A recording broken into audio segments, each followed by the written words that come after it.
Assalamualaikum warahmatullahi wabarakatuh. Alhamdulillahilladzi nahmaduhu wa nasta'inuhu wa nastaghfiruh wa na'udzu billahi min syururi anfusina wa min sayyiati a'malina. May yahdihillahu fala mudhillalah wa may yudlilhu fala hadiyalah.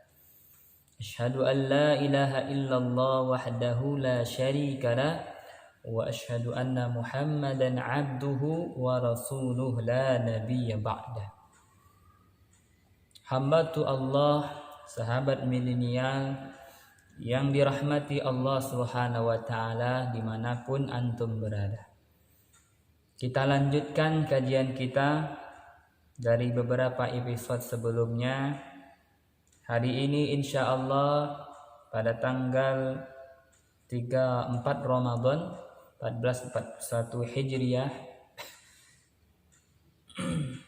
kita awali kajian kita pada hari ini, yaitu dari Quran surah Fatir ayat 29. Allah Subhanahu wa taala berfirman, A'udzu billahi minasy syaithanir rajim. Bismillahirrahmanirrahim. Innal ladzina yatluna kitaballah wa aqamus salata wa anfaqu mimma razaqnahum sirran wa alaniyah yarjuna tijaratan lan tabur. Shadaqallahul azim. Bagaimana Allah Subhanahu wa taala mengajarkan manusia melalui kurikulum Al-Quran. Ternyata yang pertama Allah Subhanahu wa taala menyuruh kita semuanya, yakni memperbanyak membaca. Dalam hal ini Allah Subhanahu wa taala memerintahkan kepada kita yakni membaca kitab-kitabnya, yakni Al-Quran. Maka Allah sebutkan innal ladzina yatluna kitaballah. Sesungguhnya orang-orang yang senantiasa gemar senang selalu membaca kitab-kitab Allah, yaitu Al-Quran. Amalan yang kedua, wa aqamus shalah, yaitu mendirikan salat. Jadi orang-orang yang gemar senang suka membaca Quran, insya Allah akan lahir darinya yaitu istiqomah dalam amalan salat. Orang-orang yang gemar membaca Quran, insya Allah dia tidak akan sesekali menyepelekan amalan sholat. Nah, maka dari itu mari kita mantapkan hati kita, mantapkan diri kita untuk terus memperbaiki bacaan-bacaan Quran kita. Tidak hanya sekadar membaca Arabnya, tetapi juga kita pahami isi-isi yang terkandung di dalam Quran, sehingga kita dengan gampang, senang, mudah untuk melaksanakan ibadah yang kedua, amalan yang kedua, yaitu amalan salat.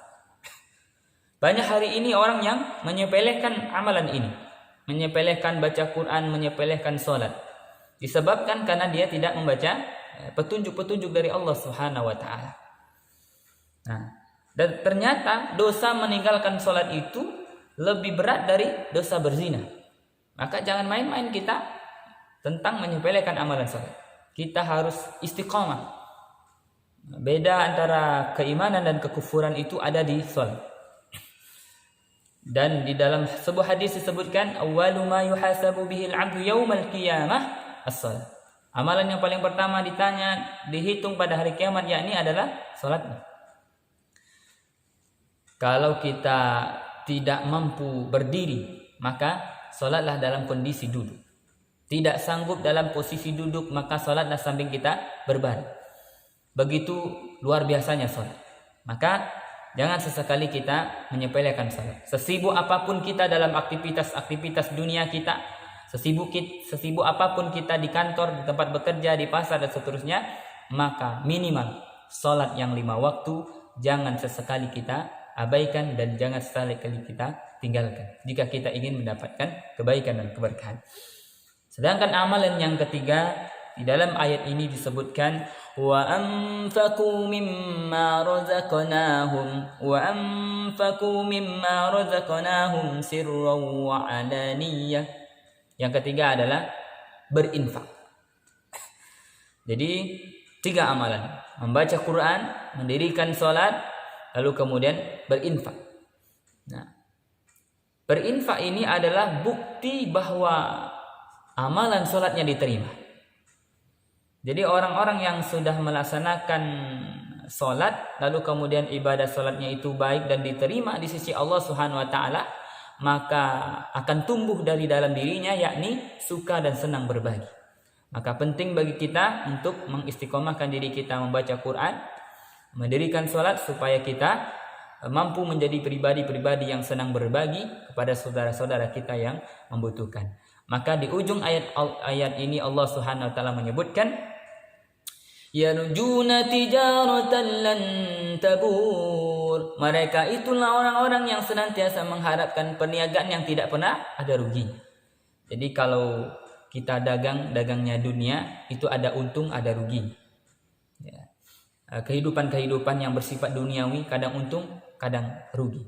Kadang di atas, kadang di bawah. Tapi perkara-perkara akhirat, 3 amalan ini jika kita lakukan, siapapun yang melakukannya, maka dia tidak akan pernah rugi dan untung selama-lamanya. Mari kita amalkan 3 amalan ini.